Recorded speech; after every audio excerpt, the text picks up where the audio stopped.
meninggalkan karyanya dalam bidang usul fiqh tersebut. Kemudian periode kedua. Periode kedua yaitu periode pembukuan usul fiqh. Pada masa itu, ilmu usul fiqh tumbuh pada abad kedua Hijriyah yang dilatar belakangi oleh perdebatan yang sengit antara ahlul hadis dan ahlul ra'i. Pada akhir abad kedua dan ketiga Hijriyah muncullah Muhammad bin Idris al-Syafi'i yang membukukan ilmu usul fiqh dengan karyanya yang bernama Ar-Risalah. Pada masa pembukuan ini berbarengan dengan masa keemasan atau kejayaan Islam yang dimulai pada masa Harun ar-Rasyid, yaitu pada tahun 145 Hijriah sampai dengan 193 Hijriah. Menurut Abdul Wahab Khalaf, beliau menyimpulkan bahwa ilmu usul fiqh berkembang setelah mencapai proses 200 tahun. Poin ketiga, aliran ilmu usul fiqh, yaitu ada 3. Yang pertama jumhur ulama, yang kedua Hanafiyah, yang ketiga campuran. Yang pertama jumhur ulama. Jumhur ulama disebut juga dengan aliran Asy-Syafi'iyah Mutakallimin yang dirintis oleh Imam Syafi'i. Metode pembahasannya itu didasari oleh logika yang bersifat rasional dan pembuktiannya oleh kaidah-kaidah yang ada. Fokusnya tersebut diarahkan kepada apa yang dianggapnya rasional dan terdapat dalil baginya.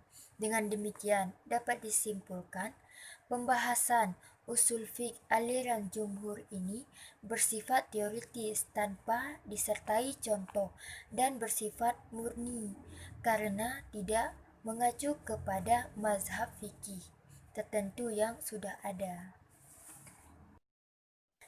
Kemudian yang kedua itu aliran Hanafiyah. Aliran ini dicetuskan oleh Imam Abu Hanifah, disebut juga dengan aliran fuqaha ahli fiqh. Dalam merumuskan kaedahnya usul fiqh, mereka berpedoman kepada pendapat fiqh Abu Hanifah dan pendapat para muridnya serta melengkapi dengan contoh-contohnya.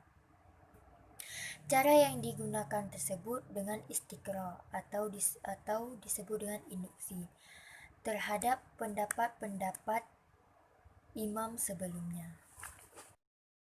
Metode yang digunakan oleh aliran Imam Abu Hanifah tersebut adalah metode yang dalam penyusunan kaedah-kaedah ditempuh berdasarkan asumsi bahwa para imamnya terdahulu telah menyandarkan ijtihadnya itu pada kaedah-kaedah atau bahasan-bahasan usuliyah.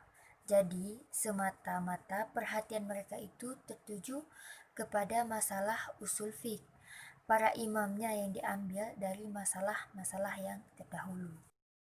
Kemudian yang ketiga tersebut adalah aliran campuran, yaitu aliran gabungan antara metode mutakallimin dengan metode Hanafiyah. Metode yang ditempuh tersebut dengan cara mengombinasikan antara kedua aliran. Mereka memperhatikan kaedah-kaedah usuliyahnya dengan mengemukakan dalil-dalil atas kaedah ini juga. Dalam usul fiqh itu sumber hukum dibagi dua, ada sumber hukum yang disepakati dan ada sumber hukum yang tidak disepakati. Sumber hukum yang disepakati ada dua. Yang pertama Al-Quran. Al-Quran yaitu lafaz atau berbahasa Arab diturunkan